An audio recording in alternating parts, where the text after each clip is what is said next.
Hello and welcome to a very special edition of Sri's Sunday New York Times Read Along. Today it's, of course, Wednesday, but we are in person at New York Times headquarters. And our guest is Jake Silverstein, editor in chief of the New York Times Magazine. Our host, of course, is Sri Srinivasan. My name is Neil Parekh, and I am the executive producer and guest host of the show. We are live on Facebook, Twitter, LinkedIn, YouTube, and our Digimentors website. Please like, please comment, please share, please tag your friends. Again, we are recording this live on Wednesday afternoon. We'll be focusing on the New York Times Magazine. And as I mentioned at the top, our guest is Jake Silverstein. And I want to take a moment of personal privilege as the executive producer. Jake and I both went to Wesleyan University in Connecticut. Jake was a few years behind me in school. I was class of 95, and Jake was class of 98. So I'm going to run the obligatory Go Wesleyan banner at the bottom. We won't spend too much time talking about Wesleyan. We're going to focus on the magazine. This is a magazine issue that's coming out on Sunday. Home subscribers will get it Saturday, of course, but this is a special sneak preview of what's to come. And we want to give you a sense of what you're seeing here at headquarters. There is Jake and Sri getting ready to do the show, and there's myself as well. We are, and there's Sri is showing the magazine. Not yet. But we are really excited to be here and really want to thank everyone for joining us and for sharing this with your friends. So what we want to do is we want to turn this over to Sri and Jake and let them take it away. Sri, over to you. Hello, folks. I hope you can hear us, watch us wherever you are in the world. We're so delighted. We are coming to you from New York Times headquarters inside the building. We're inside after all of this time doing the read along from all over the world. We're now doing the New York Times read along for the second time from inside the building. I once was reading the New York Times on a read along with Ari Goldman, a longtime religion columnist at the Times. And we were reading the paper in the 14th floor conference room. And Arthur Jr., the publisher of the walked by and Ari grabbed him, and suddenly he was on the show, and I don't think he was quite ready for it, but he played along. And we are just so happy to do this. Jake and I met first about 7 years ago in South by Southwest, and he said he knew about the show and what we did, and we said we would work on this and would try to find a way to do this without forcing you to get up at 8:30 in Montclair. And the secret was that our friend Jennifer Lazarus, who is here. Let me see if I can show you Jennifer in a second. We're going to put her on the screen. There she is with our friend Dan Foreman. And she was able to corner you in one of your children's play dates or something. And somehow here we are. So thank you, Jenny. And thank you, Dan, for being here. Jenny is VP of Business Development and Strategy for Digimentors, the organization, the company that I co-founded. And we'll tell you about Digimentors right now. Digimentors is a company that does all kinds of programs like this, including digital marketing programs, strategic communications, training and workshops, staffing and recruiting. And we do a lot of workshops, including AI workshops. I call it the non-scary guide to AI. So if you would like a workshop, please get in touch. You can see, Jake, I've been doing this so long that I used to do workshops on, this is the internet. This is the web. This is Google. And I had hair. Look at that. I had hair in those days. And now this is how I teach generative AI, ChatGPT. If you would like a workshop, please get in touch, Sri@digimentors.group. Want to give a big shout out to our sponsors at Muckrack. Please check them out. Muckrack is an incredible organization. They provide a service for everyone who's a communicator because they are built for PR professionals, but also have the world's largest database of verified journalists, more than 100,000 journalists.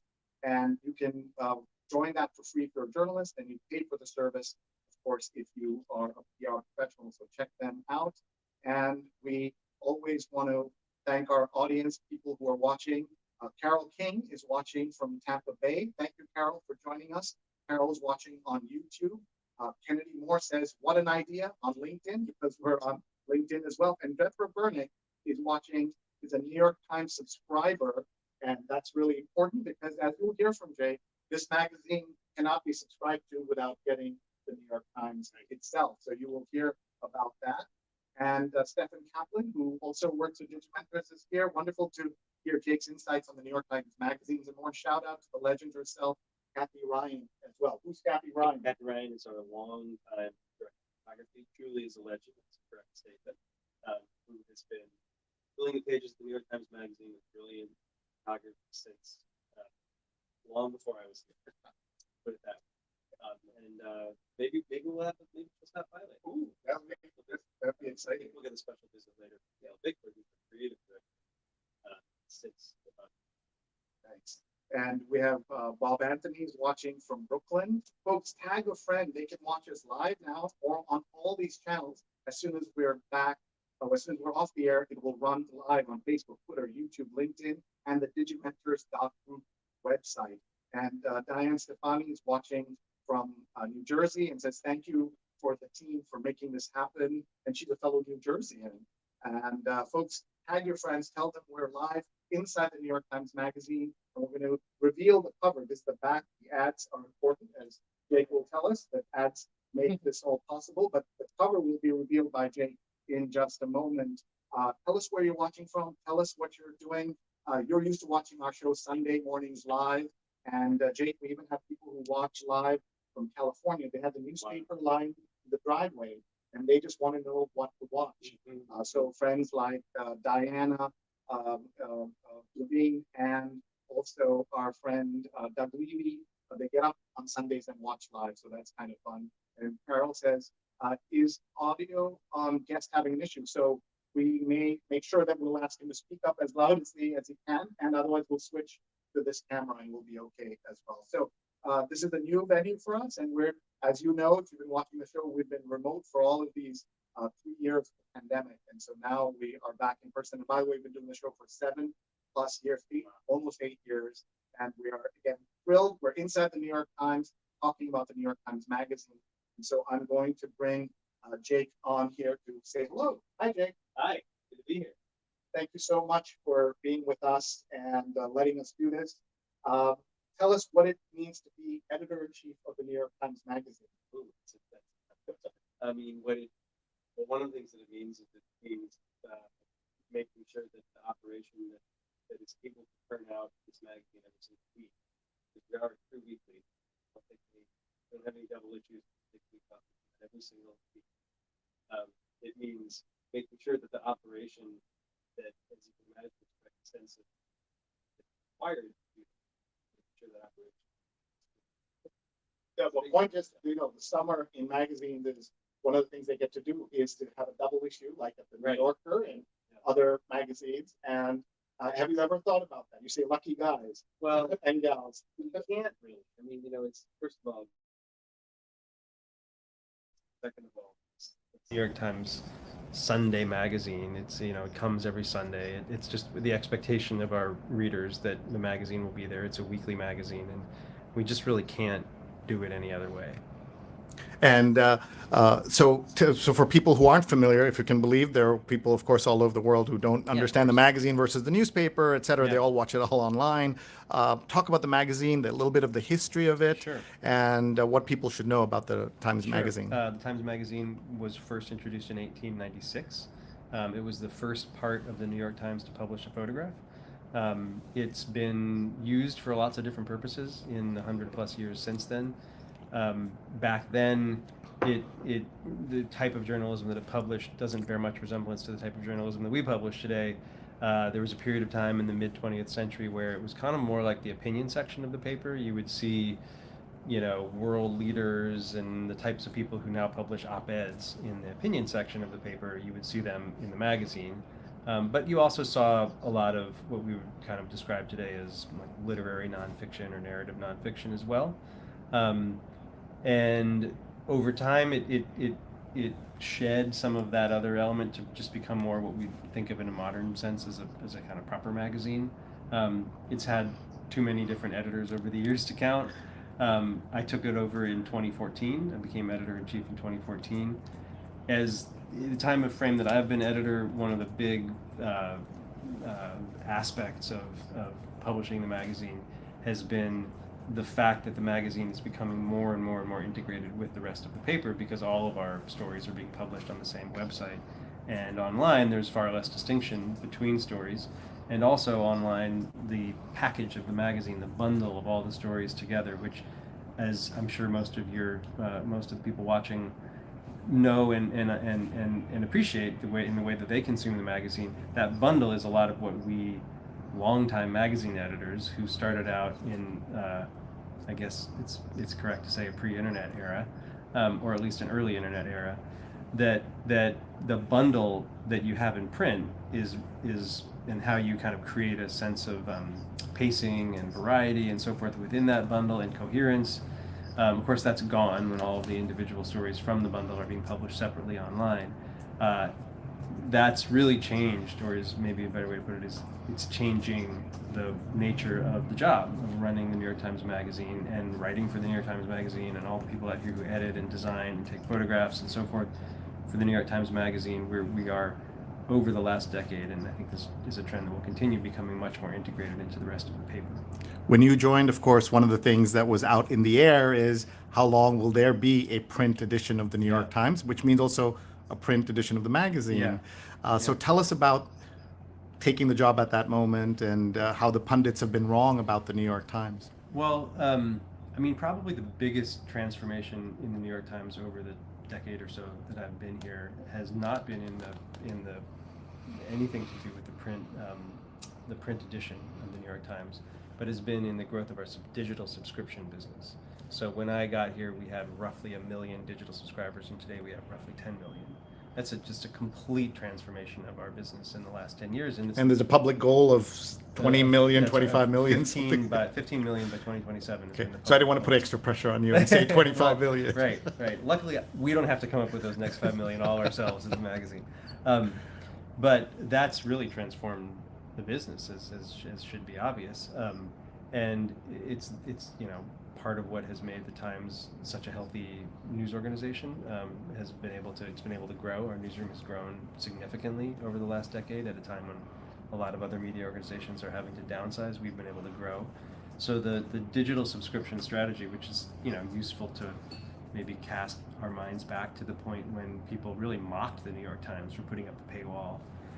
Excuse me, for insisting that actually, contrary to what you may have heard, information doesn't want to be free. Information takes a lot of money and resources and time to produce information that is dependable and trustworthy and has been well sourced and so forth, of the kind that we publish here. And so the triumph, really, I think that's the correct word for it, of the digital subscription strategy for the Times has been one of the most important stories in media in the last 10 or 15 years. And it's totally transformed this operation in the time I've been here. All that said, it's also not the case that just because there's been so much growth in our digital subscriptions, our print subscriptions are nosediving. They have declined a little bit, but they're mostly holding pretty steady. And for the magazine, which is of course part of the Sunday package, the Sunday bundle, that we all think is probably the part of the print, the total print offerings Monday through Sunday that has the most kind of robust print life, right? Like there are still a lot of people who spend a lot of time with their Sunday print New York Times, and that's possible that will decline in the future, but it seems like it's gonna hold up for a while. Folks, this is your chance to ask questions of the editor-in-chief of the New York Times Magazine. He's going to reveal the cover of the next issue. We're taping on a Wednesday. We're live on Wednesday, and then this will, of course, appear. The magazine comes out on Sunday, but you will see the cover here in just a moment. That's Jake Silverstein. I'm Sri Srinivasan. He's at Jake Silverstein. I'm at Sri, and we are inside the conference room, not his office, but the conference room that's attached to the magazine. You're on a separate floor here Yes, a bunch of changes happened here during, and return from COVID. Mhm. And one of them was that we moved to a new floor, so now we're up on 10. The heart of the newsroom is 3. Right. 2, 3, and 4 is where most of the news desks are located. But we are up on 10, up in the clouds.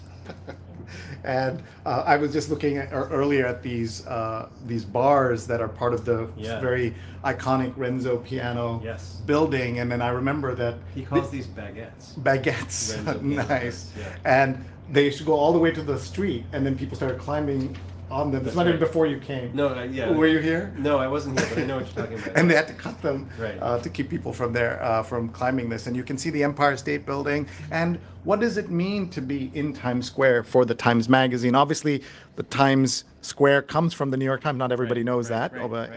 But what does that mean to be here as the media capital, the advertising capital, all of that? Publishing capital, yeah. I mean, Well, yes.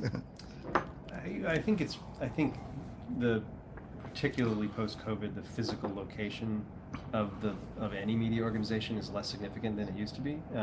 There are a number. I mean, we're only in the office 3 days a week at the moment, and we have more people than ever who are working remotely and doing hybrid work. So it's a different world than it was before March 2020 in a lot of ways. But actually, as we're in a period now where we're returning to the office and beginning to rebuild the post-COVID and post-pandemic office culture is a really important priority, not just for our company, but for I think a lot of companies right now. And so your question is actually very pertinent to the moment. What does it mean? Why is it important not just to be in Times Square, but just be physically present in the office? Particularly in such an important, beautiful, iconic New York City building like this Renzo piano tower.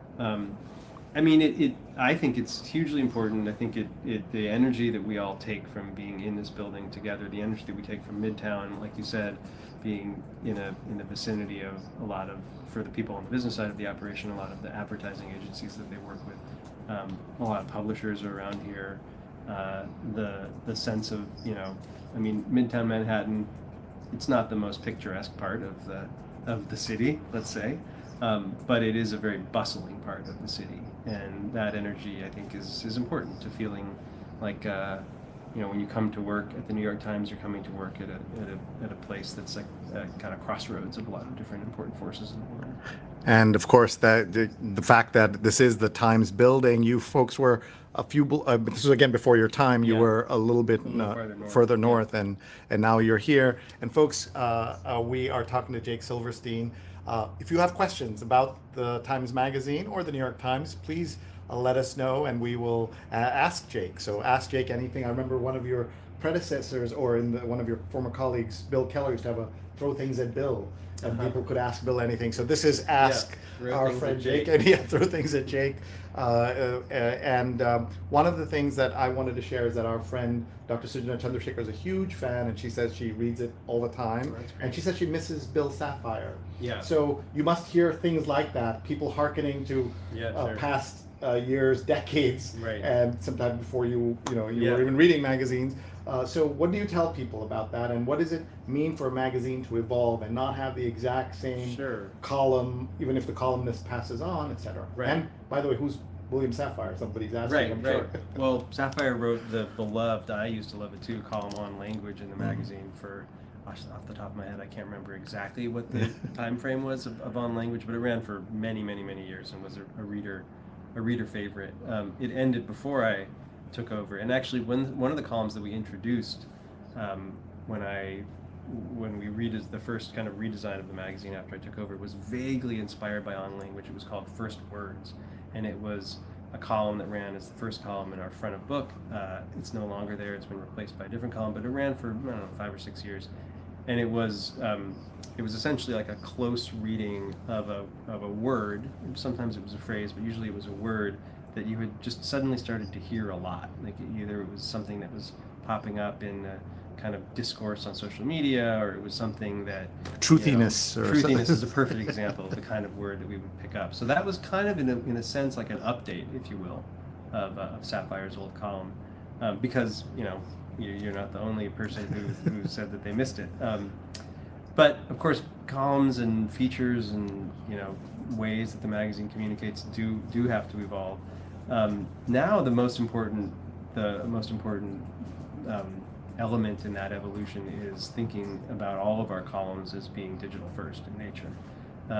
I imagine there are some readers who get most of the magazine content online, and there are probably some readers who get most of it still in print. But it is worth noting that the vast majority of people read anything that we publish online. And so when we think about a new column in the magazine now, we're thinking principally about how it's going to look online. And that actually goes obviously not just for columns, but for stories as well. We're just closing. It's not the issue that we're going to be talking about, but we're closing for next week. It's not giving too much away to say that we're closing a story that's about conflict reporting. And it's a photo project, a visual tour through conflict zone, and it involves a lot of really powerful video. Obviously, that doesn't translate. So much of what we do now is with our digital publication in mind, and that goes for the generation of new columns as well.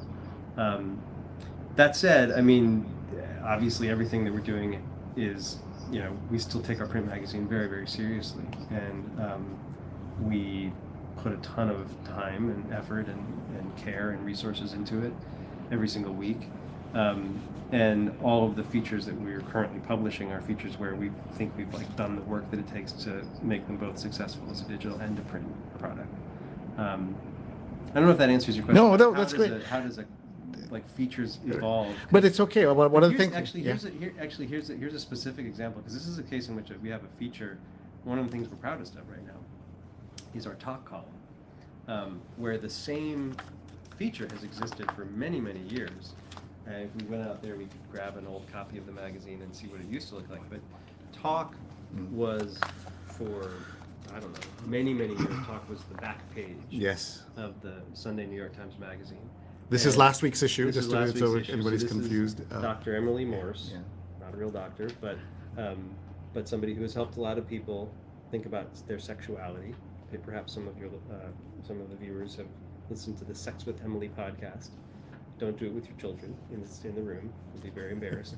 But anyway, Emily Morse was the talk subject last week. This column is now operated by the incredibly brilliant interviewer David Marchese, whose desk we passed on. Whose desk we passed, it's right over there, right? Yeah. So, and David does this just amazing thing not quite every week. It's not every single week. It would be difficult to do something as thorough as this every week. But that's the spelling. If anyone's curious, there's a spelling of his name. That's right. There he is. Yeah, he does these long form interviews that.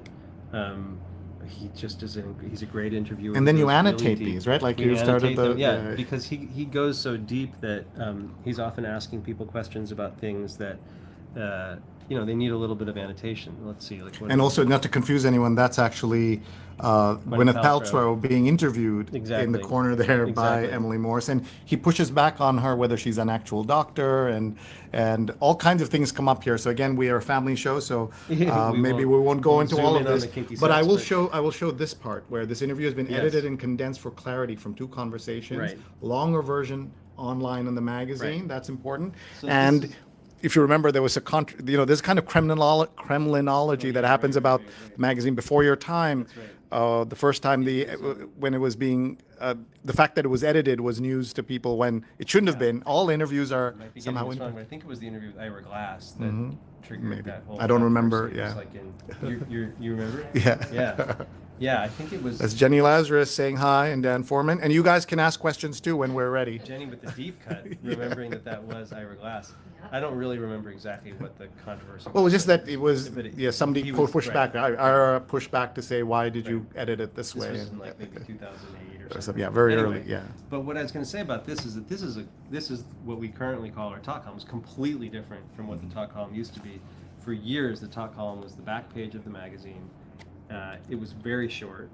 One of its features was that there was a full-bodied picture of the person being interviewed. So you saw from their head all the way down to their feet, and they were standing on a white seamless that was the same way every single time. The page was arranged in print with them standing in the middle with the questions and answers going on either side, and there wasn't Any that room? much. Yeah, exactly. It was one page, and it was all the answers were pretty short and the questions were pretty short. We completely reimagined that as a long form interview, in part because we've been noticing over the last, I don't know, decade or so that long form interviews had gotten more popular. People really loved that form.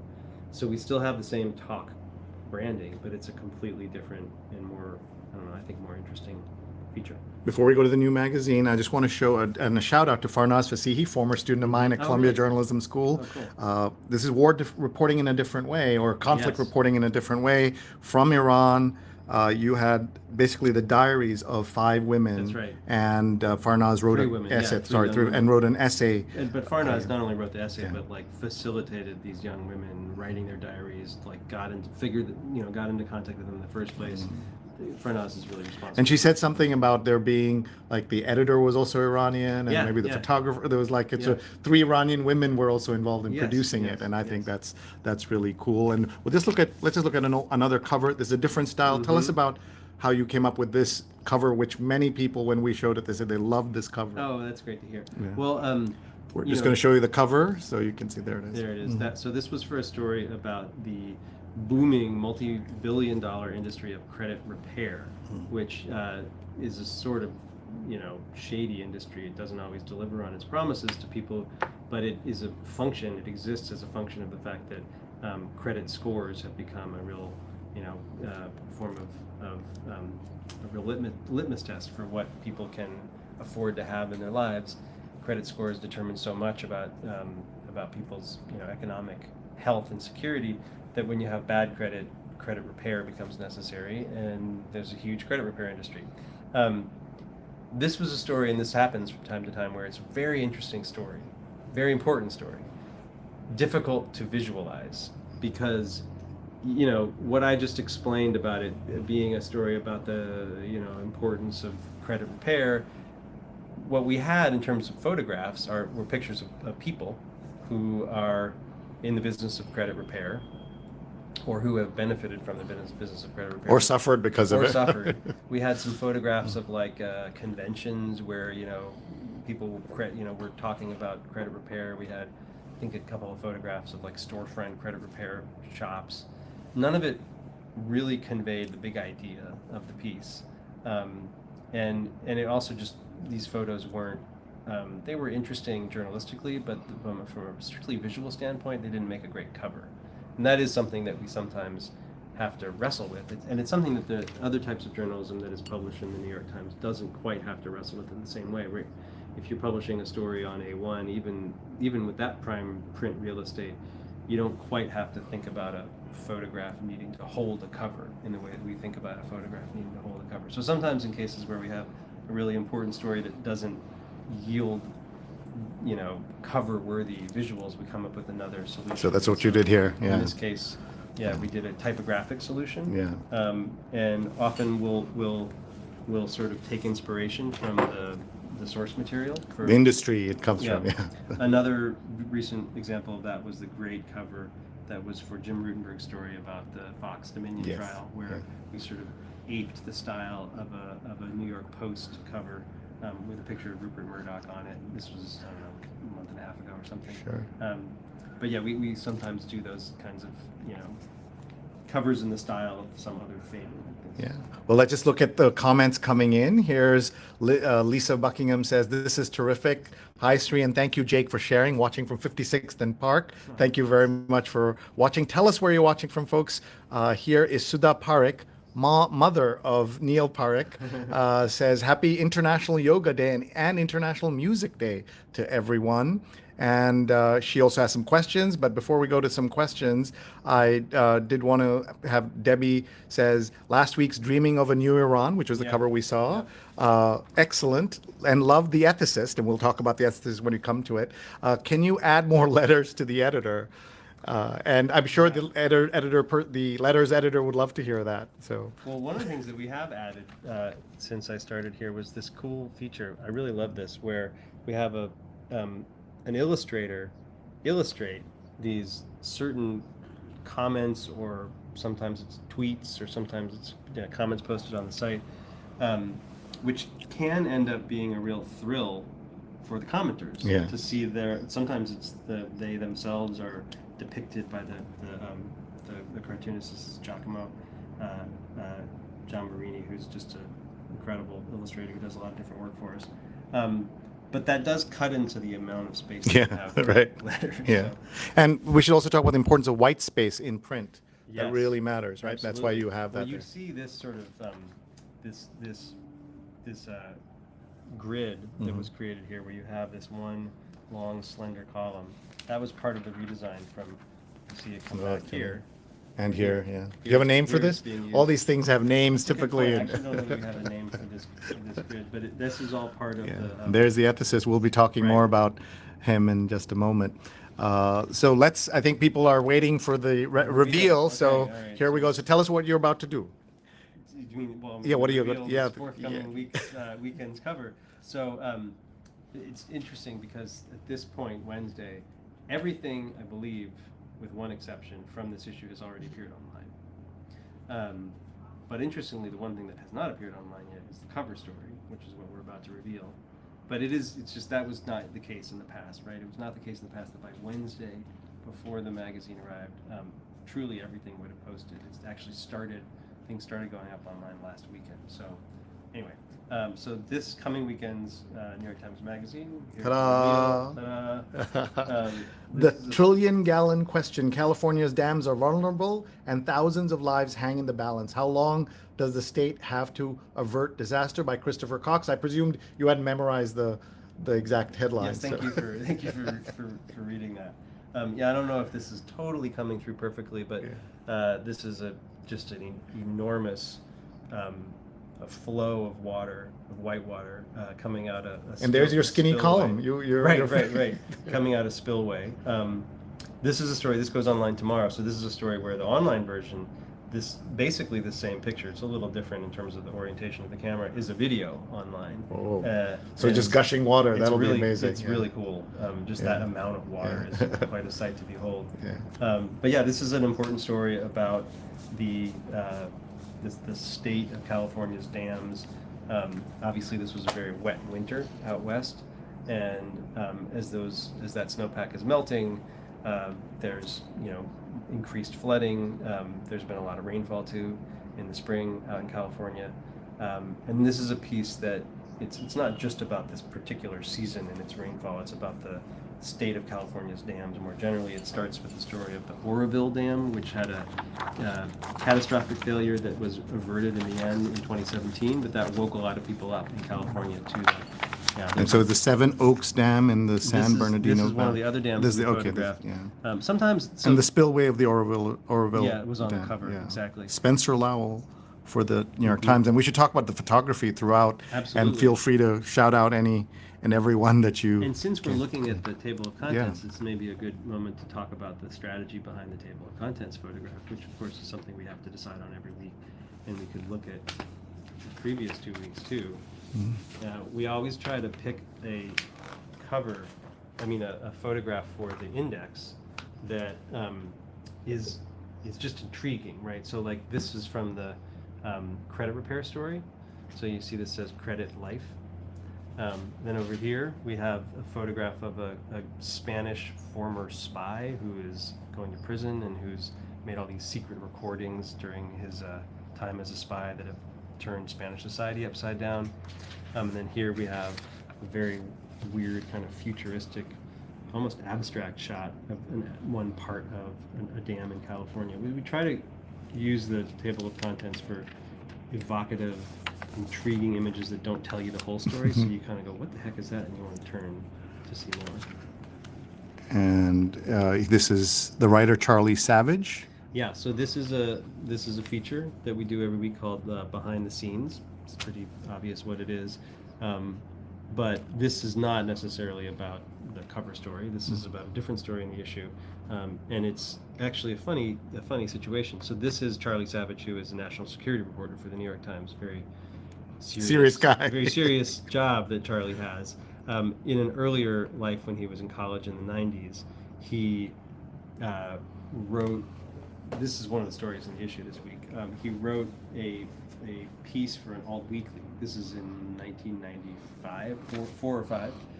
He wrote a piece for an alt weekly about a phenomenon that he learned about on an early internet message board dedicated to fans of Pink Floyd, which he is, or he was.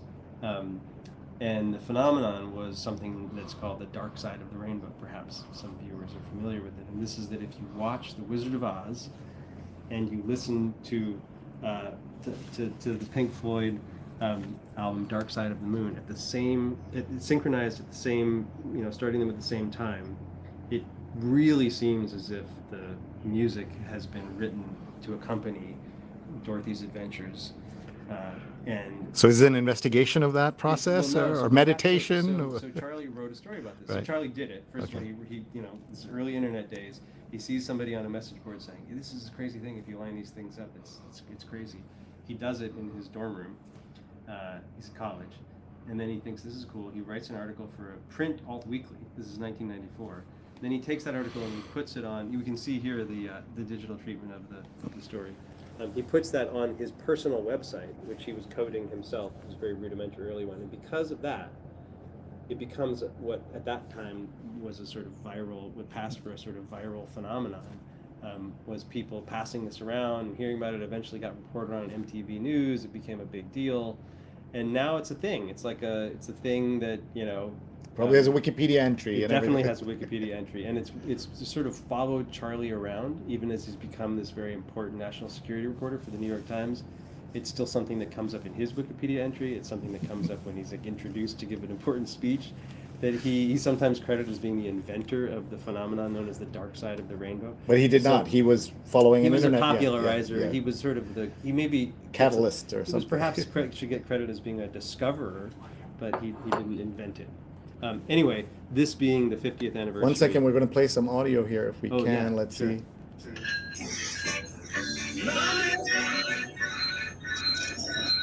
I think we're getting a little feedback, so we'll forget that. So. Anyway, people can check it out on their own on the site, or they could not do anything at all, which is just to have the experience themselves. Unlike in the 90s, you don't have to get a VHS tape and an LP and start them at the same time. You can literally just Google Dark Side of the Rainbow and someone's done that already. It's on YouTube and you can watch it. So what was the piece exactly? So it's the 50th anniversary of the Pink Floyd album this year, and so Charlie has decided to finally write the story of how he became credited with popularizing this funny thing.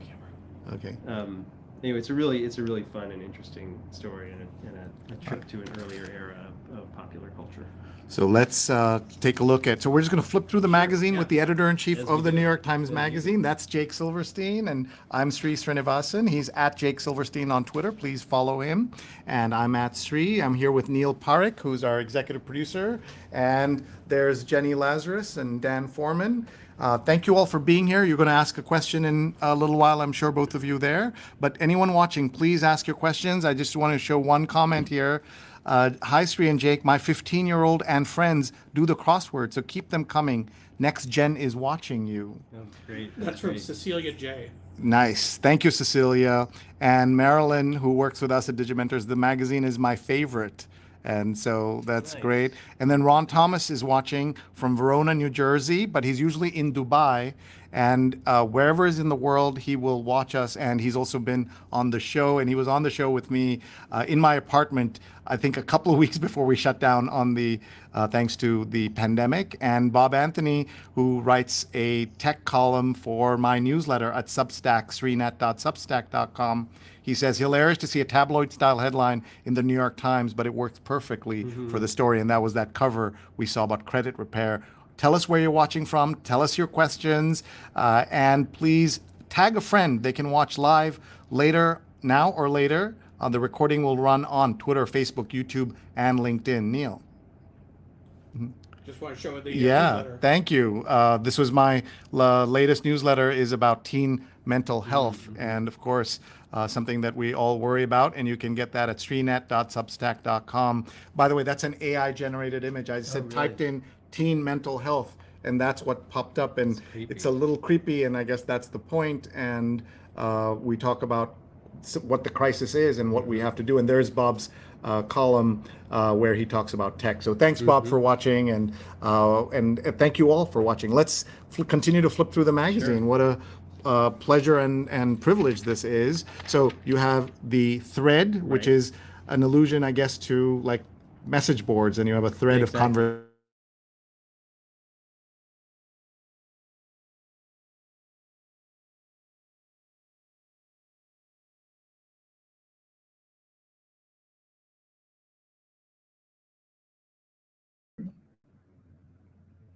Go ahead. Go ahead. Okay, so I mentioned earlier that there was for a while a leadoff column in our front of a book called First Words that was sort of loosely inspired by on language. So that column was a close reading of a word, as we were talking about earlier. That was replaced a few years ago by this column, which is called Screenland. And Screenland is kind of it's a similar idea in that it involves a kind of a close reading of a text. In this case, the text is a piece of video.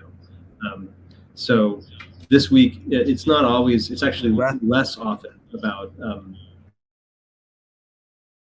this. This is Boots Riley show, and a character that's on Amazon Prime. It's a character in the show that the writer is writing about.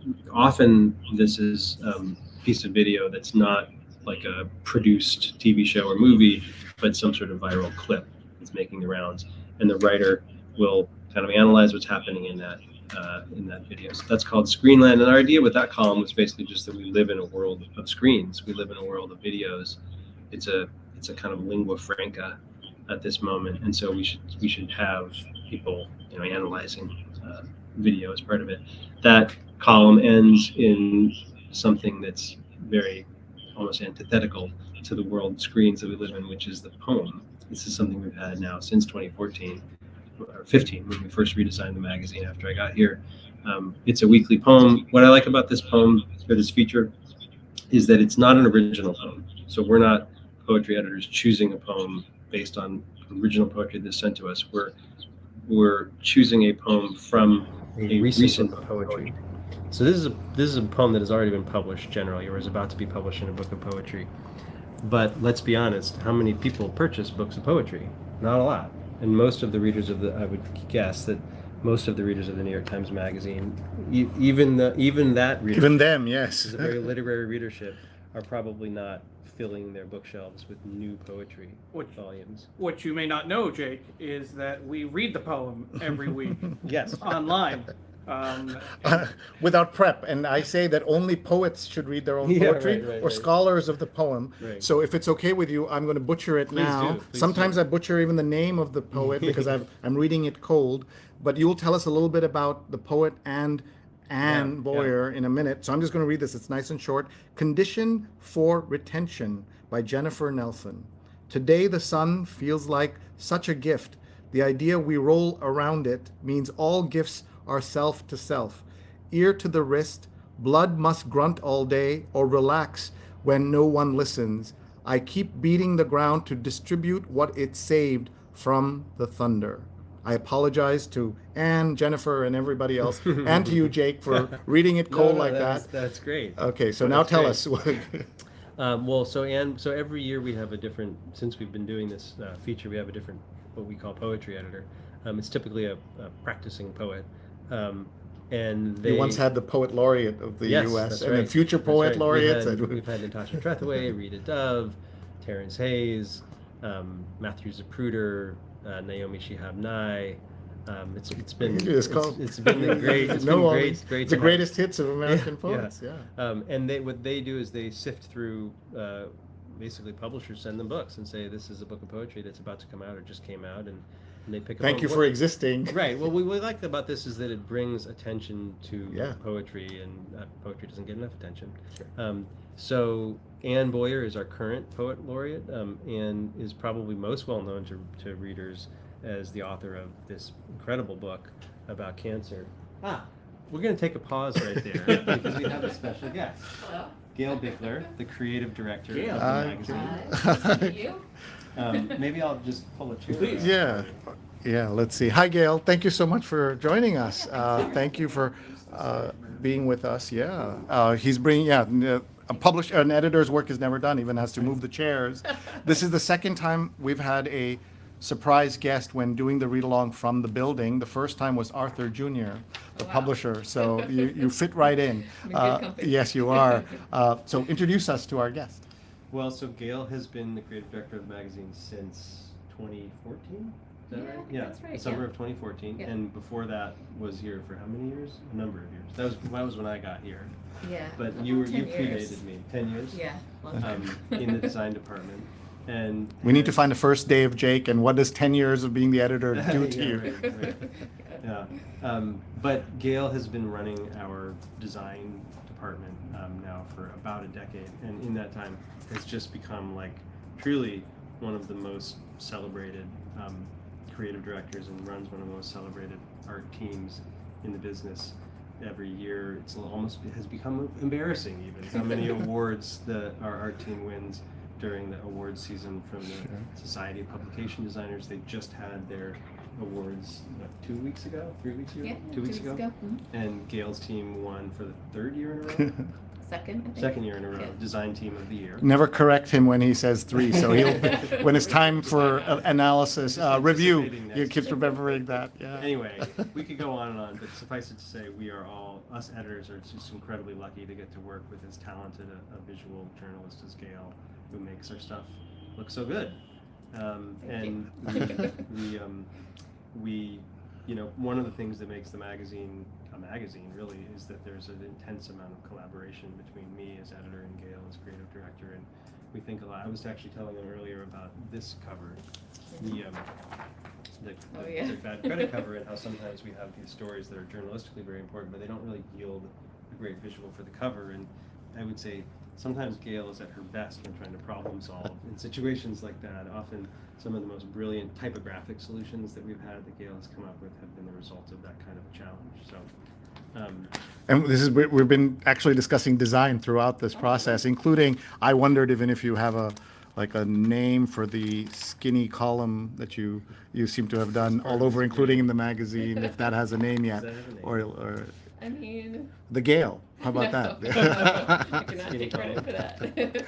But I mean, design plays such a role. Can you talk a little bit about the relationship between the team, your team, and the writers, the editors, and how you work together? Yeah, I mean, it's a really, really close relationship. I mean, from the beginning, we have a lot of conversations about pieces and what the visuals should be, and I think one of the nicest things about the magazine is that there's a lot of respect on both sides, and so as we discuss these things, a lot of times when we're trying to commission art, we're really trying to get a sense of what the main point of the story is.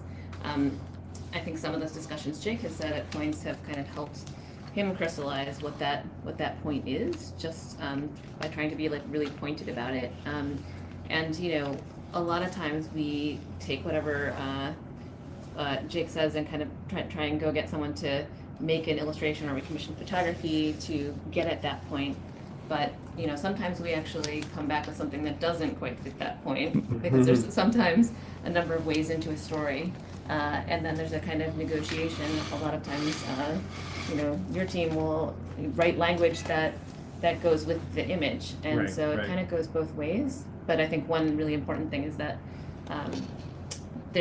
both things are kind of in line, that they're both pulling in the same direction, and that's something that we really try to make sure. This is just. It was playing with orientation. I remember Playing with you once did a orientation. vertical magazine, Yes, we did, vertical yeah. cover. This was a cool one where, the designers here are so clever. This was not only playing with orientation, but it was because this is a story about somebody who made secret recordings. It's playing with, what is the name for that? I don't know what that is. Visualization of Sure. the frequency. Yeah. But just to follow up on what Gail was just saying, the thing about design, It's called The Spy Who Called Me, by the way. Great Yeah. title for the story. The thing about design is that design is sort of where all of the,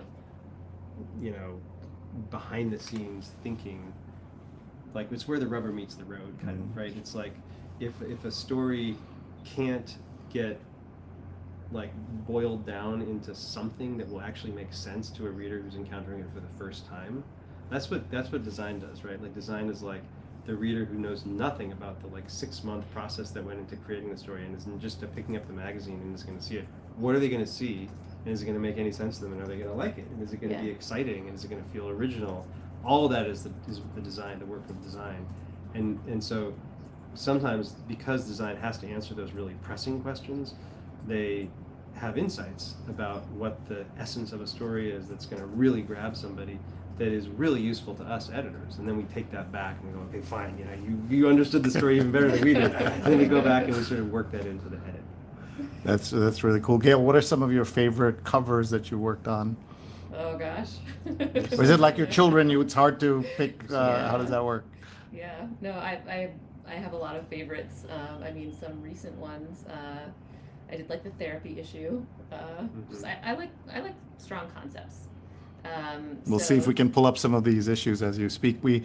So the issue doesn't stay fully online, or how does that work? Like the Times Magazine, when you go to that page, it replaces, or does it push all the content down? It pushes it down, but there is a link you can find your way to. It offers a gallery of the covers. It's really fun to just look at that because you can look by year. You can just skim through all 52 covers. Oh, the next nice. year and the next year. And we were saying earlier, like David Remnick gets to take double issue and Jake doesn't, and same with your counterpart at all those magazines. What's that like to be among colleagues in the magazine world who all get a summer 2 weeks respite and you don't? It's making me angry as you're talking about it. But, no, I mean it's just part of I mean you get used to it. But the truth is that it's really is a blessing. I mean, this same thing would be true, I suppose, if we had 50 weeks a year instead of 52. But the fact that we get to take 52 shots, it just frees us up so much to try things, to not feel like every cover has to. I mean, partly this is the fact that we're not on the newsstand, so it's not like every cover has to sell, but also every cover can be totally different, right? Yeah. Because there's 52 of them, so there doesn't have to be. If there's only 12 covers, you kind of have to do you end up doing the same basic thing each time. I mean, even if you have sometimes illustration and sometimes because you can't take too many chances because you have to sell on the stands. Too much variety when there's only 12 slots is kind of weird. And so I don't know. The fact that we have 52 shots just gives us so much. Does it make you feel any better? Yeah, I mean, well, I mean, even I think too, just what Jake's saying a lot about, there's so many of them, and they move so quickly that they really do. You do feel there's something about the pace that's pretty great, and you get to make so much stuff, and it also allows you to be a little bit freer in terms of, taking risks, not only because we're not newsstand, but also just because if you don't get this one right, then there's the next one, or So there are so many opportunities that you feel like it's okay to.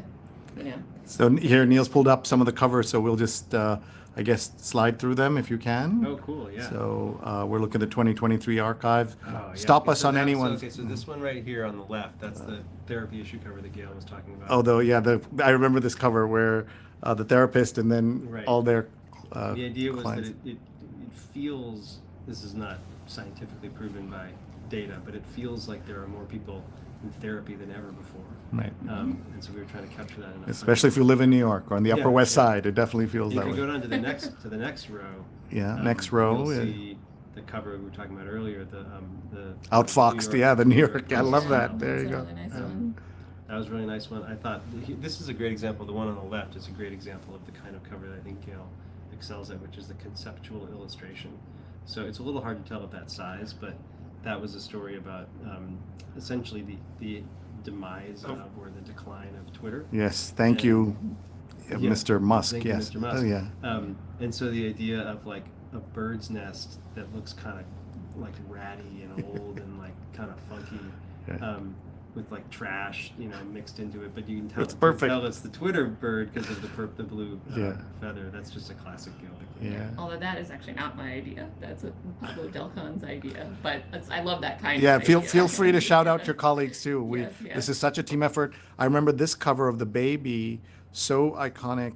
So striking. And the title of the magazine sort of faded Mm-hmm. into the back, so you make the picture stand out. Is that? Yeah, Yeah. it faded more than I thought, even. But it was still legible. Right. And don't you also do, some, if I'm not mistaken, some issues you do multiple covers as, or you've done that in the past. It's been a while, but what is that like when you, and they do that in other magazines also sometimes in Split order to Run. get like, split run, is that what it's Yeah, called? Yeah. I'm trying to think. It's probably the Great Performers issue. Yeah. Was the last time I Yes. mentioned. Yeah, Right there here. is. Yeah. Yep. Yeah. Yep. December 2011, 2022. Oh, that's what we're looking at. So those are four Yeah, those are different four covers. different Wow, covers, look yeah. at that. Yeah. The, yeah, that's looks like a Jolly Rancher colors, Yeah. right? The one right next to that, there was another brilliant Gale concept. Oh. I know you didn't This was- actually make it, Yeah. but you. Todd St. John. generated it. our Are you talking about the illustrator. lives they lived? No, well, that No. one was great too. But I was That was talking about the fantastic. cardboard illustration. That was a story about how cardboard just seems to have taken over our lives because of the rise of Right. online shopping. Everything is made of cardboard. And we should talk about this because this was one of Right. the experiments you had, which That's was right. Speaking of cardboard. yeah, you could put your smartphone in here and do virtual reality. That's right. And this was, I think, a Google product or That's something right. like This was that. And- 2015. 2015. Mhm. And And- we, man, it was a huge amount of work. Yeah. But we did an issue of the magazine that it involved a cover story about displaced children during the refugee crisis, and there was a VR film. Mhm. It was in the early days of VR, and then we created an app so that people could download it, watch it by putting their phone into Yeah. this piece of cardboard, and this piece of cardboard went out to all home delivery subscribers. with instructions on how to assemble Instructions it. for how to assemble it. And sponsored by GE. Sponsored by GE. And so it was a pretty cool moment if you Right. didn't, you didn't know it was coming, Right. and you go ahead and you see like, this is a strange, thing. What is this? And then you looked at, you put it all together, and suddenly you could put this Yeah. on, and you were transported to Syria and South Right. Sudan and actually Ukraine. It was For a different crisis. for a different crisis, Mhm. or an extension. Yeah, of the and same there were, crisis. folks, that's Gail Bickler. This is Jake Silverstein. We're talking about the New York Times Magazine. We're flipping through the issue with both of them. And we also looked at some covers. Is there one more cover you want to point out from the archive here, Gail? You want to just flip Well, a little bit? Yeah. I wanted to point out, if you don't mind, the issue you did on the lives they lived, Yeah. which is an annual issue where you focus, on people, notable people who have passed away in the course of the year. Right. And then this year, Last in year. 2022, or last year, the most recent Yeah. version, you focused on children who had died from gun violence. That's right. Can you talk a little bit about how that issue came together? The decision making or the thought process. I mean, it was very moving to read those stories. Yeah, it was really moving to put together too. It was hard. We started thinking about doing that after Uvalde. We wanted to think about like how do we do an issue. We've, as you can imagine, we have had impulses over the years to take the Lives They Lived issue, which is, as you say, typically about notable people who've died. So it's kind of, even though it's about death, it's an issue that people look forward to. It sounds a little weird to say, but because you get to remember, sometimes it's a favorite actress who has passed away that year, or a musician, or somebody who was a pop cultural figure of some sort. So it tends to be a beloved issue by subscribers because of the nostalgia involved. It's often a lot of good writing about these folks. So we've had the impulse in the past to use that issue, that space, for something that's a little more, that's not it's a little bit more about the news of the year. And we had like a kid who died speaking of the refugee crisis a minute ago. We had a young person who died in attempting to migrate from somewhere. I can't remember the particular year that we did that. But we've tended to resist taking this sort of beloved reader favorite and turning it into something that's more like driven by a single journalistic idea. But this year it just felt like it was too important. After Uvalde, we just felt like, and not just Uvalde, but what we wanted to show with the issue was that the attention that gets trained on the problem of gun violence and young people after a school shooting is actually misplaced in terms of who are the most at risk. And most of the violence that results in kids getting killed by guns is not happening in school shootings. It's happening in drive-by shootings or stray bullets in like where kids are innocent bystanders and neighborhoods with a lot of crime. It's happening with people who have finding their parents' guns and playing with them and having them go off. It's happening for many more reasons than school shootings, which are actually a minority of the amount of deaths for young people. And we wanted to kind of put people's attention on that. It felt like an important thing to do. So we didn't take it lightly because we know how much people love the lives they lived, and we probably won't do it again for some time. We wanted to take it over last year with something more focused on that. Thank you. Linda says, I made it to the end, but I'll go back and watch it from the beginning, which everybody can do. So please tag your friends. They can watch the New York Times Read Along on all our channels, Facebook, Twitter, YouTube, and LinkedIn. And I'd like to ask Gail about your background. What prepared you to be able to do this kind of multimedia design, as well as, of course, print, and having to do both at the same time, and you and your team, what do you look for? And every week, this is a theme that's come up multiple times. And before that, if I may, as a revenue model, was there ever a discussion to offer it for sale the way you can buy the book review for sale separately, or you used to be able to do that? It's So pretty rare to find, but you can, yeah. So has this ever come up? I'm sure it has, at least somebody's No, not idea. really, because it's the Sunday subscription is a really important part of our print business, and there are a number of reasons that people do subscribe to the Sunday paper, but the magazine is one of them. So we don't want to divide that, Right. That pie. Okay, so to Gail.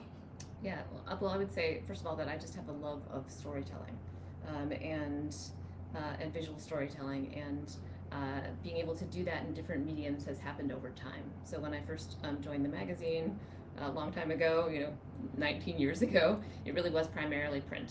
And, the mediums, we've branched into all these other mediums, and, it's been an interesting challenge to be involved in all those different projects and really learn about the best uses of them.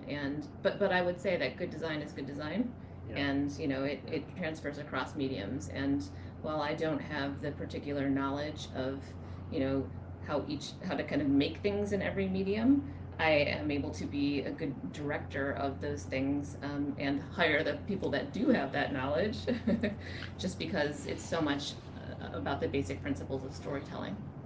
Well, maybe we should frame this comment. Marilyn says, the magazine is the reason I subscribe to the print version. So we should frame that and send that along.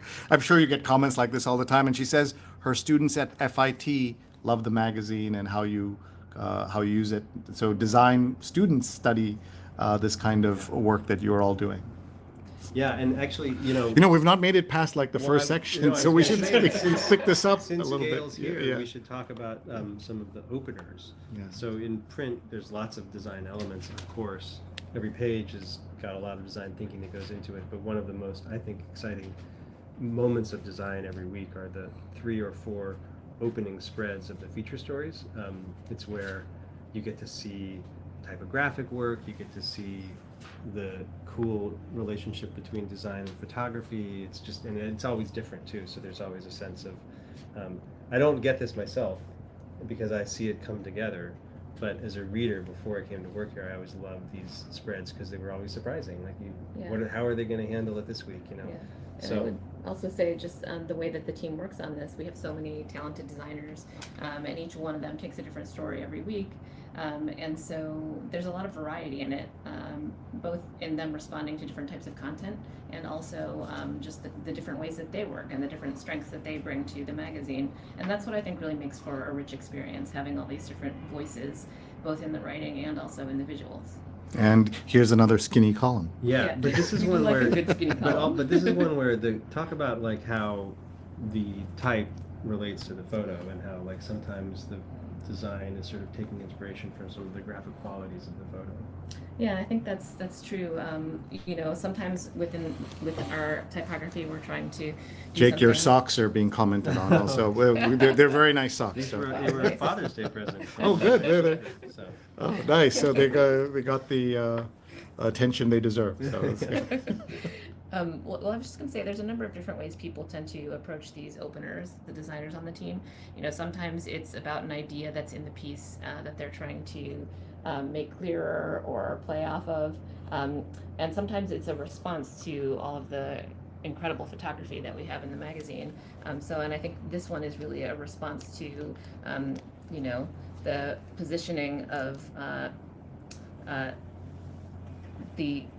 it's Lori Moore, right? Lori Moore, the Lori short Moore, story yeah. writer. Yeah. Yes, yeah. So I think that it's just kind of playing off of that, her positioning in the image. But I think, you know, like I said, there's a variety of different ways that people And respond to the content. Sure, and Yeah. let's talk a little bit about photography as well. Stefan Kaplan says the design, illustrations, graphics, and of course photography in the magazine are unparalleled. Always been a leader, Nice. and always will be. The magazine is an institution in and of itself. I agree. And I appreciate the comment so much. I mean, part of why I love that comment so much is that I know firsthand how much work goes in from Gail's team and also from Kathy Ryan's team to the design and photography. It's sometimes just incredible to behold. Like, here's one picture of Lori Moore. The photographer here is Thea Traff. Is there another picture of her? Not in print, I don't think, but there was maybe another one online. But you know, there's a very wonderful photo shoot gets put together that results in some really beautiful photographs of Lori Moore in this case. And then all this effort goes into this. This is a great photograph of Samantha Irby, who was the talk column this week. This is the talk column, unlike the features in the magazine, is always shot by the same person, Mamadi Damboya, who has been shooting it for like 4 years now. Yeah, and actually it switches back and forth in between photography and it's occasionally illustration, which Occasionally, is something that we started to do during the pandemic. Right, if we can't get to the person Right. to photograph them, we've sometimes had to do that. Yeah. Samantha Irby says it's okay if you want to hate your body. The tyranny around loving yourself is bonkers to me. That's so interesting. Yeah, And Neil she's a showing the Lori comedian. Moore on the cover, Yes. the digital version. Yes, yeah. Lori Moore will not confess.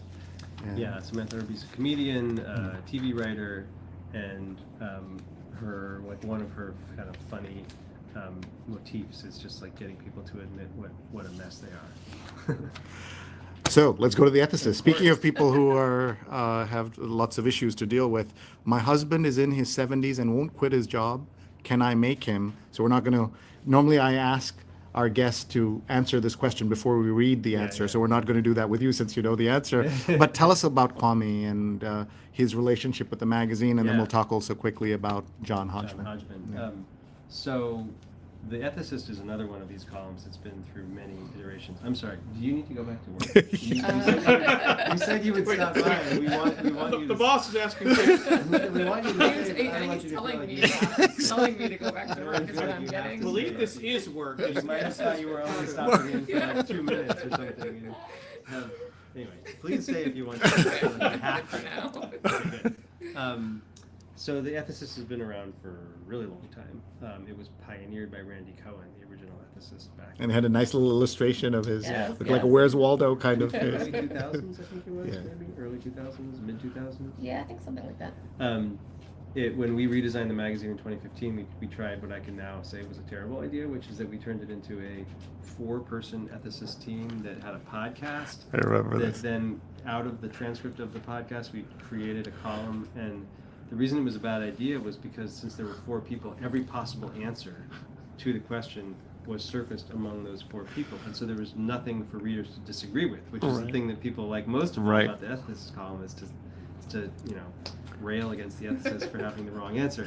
So we had sort of taken that away from readers by having 4 ethicists. So we scrapped that after, I don't know, a year or 6 months or something. By the way, I just wanted to say thank you for the name withheld. In the old days, they used to run occasionally the names, Yeah. and I just always think it's a bad idea because in this and the etiquette column, people can guess from the initials Right, and things right, like this. right, And so right. I think you now mostly do name withheld or Yeah. only name withheld, and I'm in favor of that. And Anthony's been doing the column now for a while. Mhm. I guess I don't exactly know, maybe about 5 years. And NYU professor. NYU professor and actual philosopher, Mhm. right? Which I think is, I like to say that we have an actual philosopher writing our, and a philosopher of ethics writing this column. In the past, it's not that the previous ethical advice doled out by previous ethicists has been subpar or anything, but Anthony spent his whole professional life as an academic and as a scholar, thinking about questions of ethics and of sort of the human community and what we owe each other. And so his answers are just like, they're really pretty profound. And I think for him, because most of his work is not in this space, most of his work is in a much more academic space, this becomes a way to take in via the inbox, essentially, what the kind of concerns and preoccupations of the moment are for so many people. So it's he loves it, and he does a great job. And here is a very long question and a long answer, so we won't get into it. Tell us how John Hodgman fits into this, the bonus advice of John Hodgman. So there was this thing called the One Page Magazine when I started, which Gail will know about because it predated me and I killed it in the redesign. But what was it? Explain what it was. I mean, it was just basically a magazine in one page, so it had miniature profiles and different like interviews and yeah. So. And we killed it, but the one thing from it that we saved was John Hodgman. Okay, good. Letter of recommendation, and it's on the same page as the Read Like the Wind. Yeah. And this is, I think of a lot of this as kind of the servicey aspects. You also have the health advice and the ethicist. Talk about how this works together. Yeah, so we sort of, one of our terms for this is cracked service, or sometimes we like to call it wire cutter on acid. Basically, it's not real service. It's not like, what are the 5 best vacuum cleaners or something like that. It's like, it's a recommendation, and it's a recommendation often of something that you can't buy. Usually it's something that you could experience or do or think or have, but it's really more about what's the pleasure of it is not that you're going to go get that thing, but that you're going to enjoy somebody else's appreciation of whatever it is. This week it's hotel bars. And then this is sort of helping you find your way to a new book. And kind of a Cliff Notes, like a very tiny Cliff Notes. And Post-Normal? This is a column by David Wallace Wells, who writes often about climate, public health, technology. He's has a great newsletter that people should subscribe to on all those topics, and he writes on a monthly basis for us about the kind of post-normal future that we are rushing headlong into. And the food section, or the food pages, 2 pages, Eat by Eric Kim. Yeah. A taco in Technicolor. Golden pineapple and a deep red marinade make these fish tacos pop. Anyone who knows our executive producer, Neil Parekh, hates pineapple pizza. That will get him really upset. He's there taking some pictures now. But is it okay in a taco, Neil, is the question. In a taco? Okay, sure. I mean, I don't care. I'm from New York. I don't care about his pizza. Those tacos do look pretty delicious. The e-column has been around for a really long time too. There's now 4 writers for the e-column. Eric is one of them. Part of what I love about it is the photograph every week. It's a very beautiful picture. So is there like a test kitchen and this is done? Your team shoots this, or how does this all work? Or somebody's? Yeah, the photo team, and there's art direction involved, so they're one of our designers works on it as well. And they get to eat the tacos.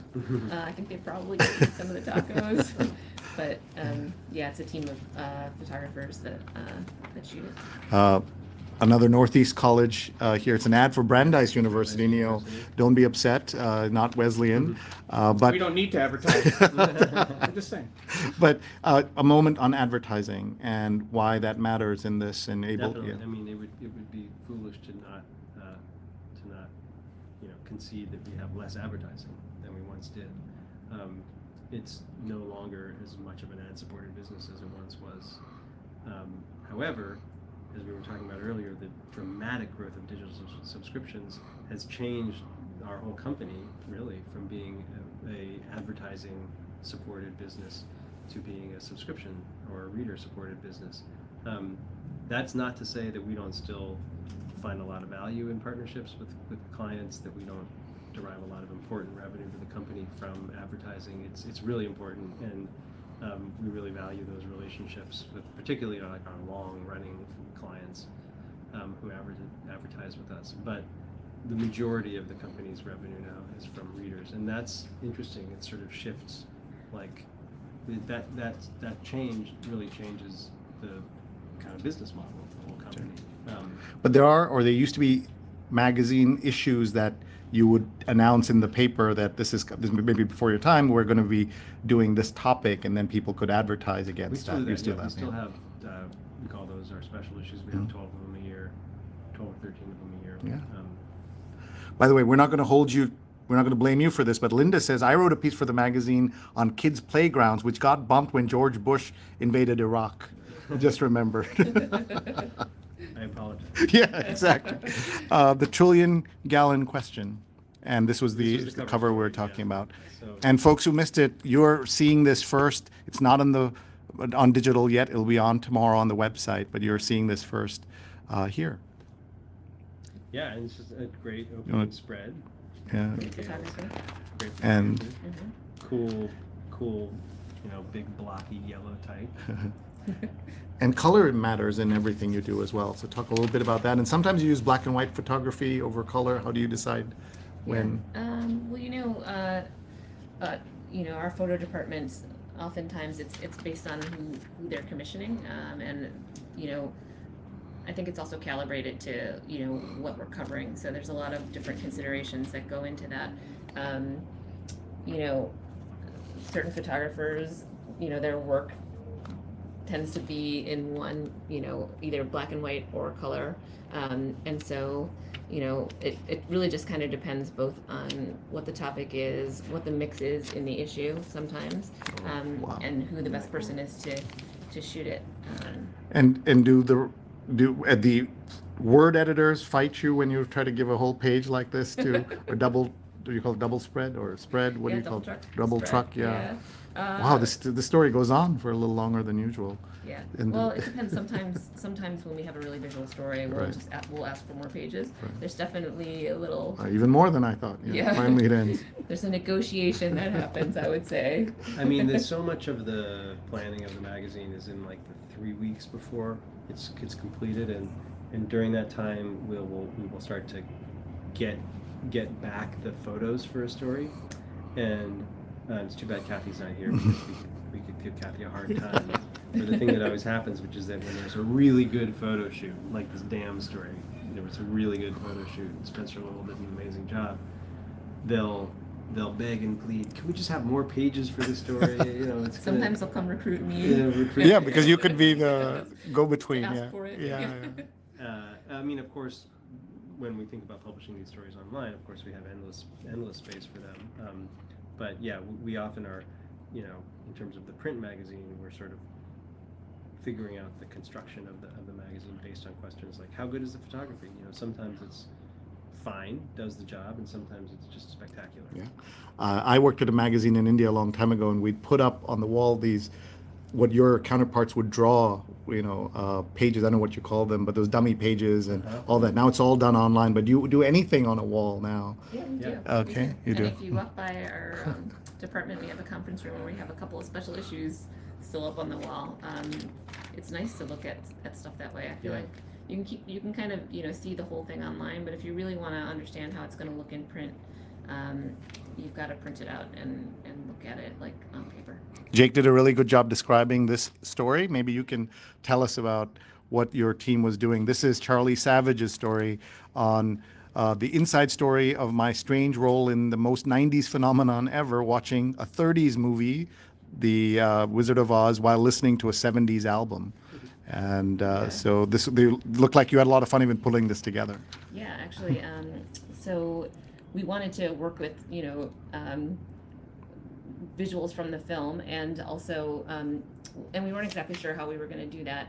We considered, illustrating some of it, or doing like some kind of photo collage, but Matt Curtis, who for a while worked here as a freelancer, a designer, came up with the idea to project the movie onto the wall and film it and add this kind of noise to it that The visual noise. is meant to But that's like that I mean that's just such a cool example of the kind of creativity that this design department will come up with, right? Like somebody's thinking, if I project this onto the wall in my home, in my studio, and then film it, what did he use to film it? I'm not sure exactly, actually. Film it, I can create effects that will, speak to speak to the story, speak to the content. I mean, it's just that kind of like ingenuity and creativity is like so special, and it's kind of rare too. Yeah, and I think it's a way also to have visuals that relate to the story, but then also are a little more artful, Sure. and add a little bit more meaning. So. Patricia Kitchen says so much fun to watch this conversation. Oh, great. And I think we're all having such I a will good just say time. one last thing about this, which is that this was a rare instance in which we were able to evade the prohibition on puns. Oh, let that sink in. Okay. I was looking at different words. So whose prohibition? Yours? No, there's kind of a New York Times. The New York Times sort of frowns on puns. Or is that right? Yeah. Is that because of the dad joke I don't know, possibilities, or? it's just, I mean, they do happen from time to time, but they're not encouraged. Okay. I do have a question about this particular story. So much, there's a question of whether you're digital first or print first. For this story, which obviously is built upon the interplay of the visual and the audio, was it a print first or was it a digital first exercise? Well, I think it was a digital first exercise in the sense that the digital design of this story, which involves clips and involves the stuff that Gail was describing about this designer, Matt Curtis, who had this concept of projecting it onto the wall and then filming it. He did that not principally to generate these still photos, but to generate little video clips, which are Online. Yeah, it was definitely digital first. Okay. Our friend Dan Foreman's here, and he's a TV guy, but he's sitting in on this magazine opportunity to chat. So tell us, you have a question? About the visual relationship. But first, what a great find for the New York Times to have you two stewarding this institution. We all just rent these institutions, and you're driving it well. But my question is sort of a little bit two-part. What % of the time are you guys in sync about the art, about the visual presentation you're going to make? And can you tell us about one time when you really didn't agree and how that was resolved? And can I just say, Dan, while they're thinking about that, Dan, you're backlit, so you would have killed me in our TV days if I was standing in like that. But I mean, if you really want the best answer to that question, I should leave and Gail should.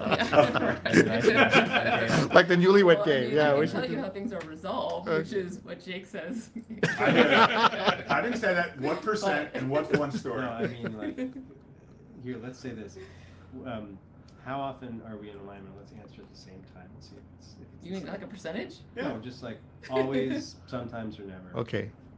3, 2, 1. Always. Always, yeah. Oh, okay. But you didn't give like a most of the time option. What's one time that you didn't, and how did you resolve it? I mean, I could think of. You can I can think of one. Only one. Because I lost Yeah, my. which example do you want to choose? That's what you have to think about. Which of the one examples do you want? How did you resolve it? No, I don't know if this is a good example because I don't know if I can.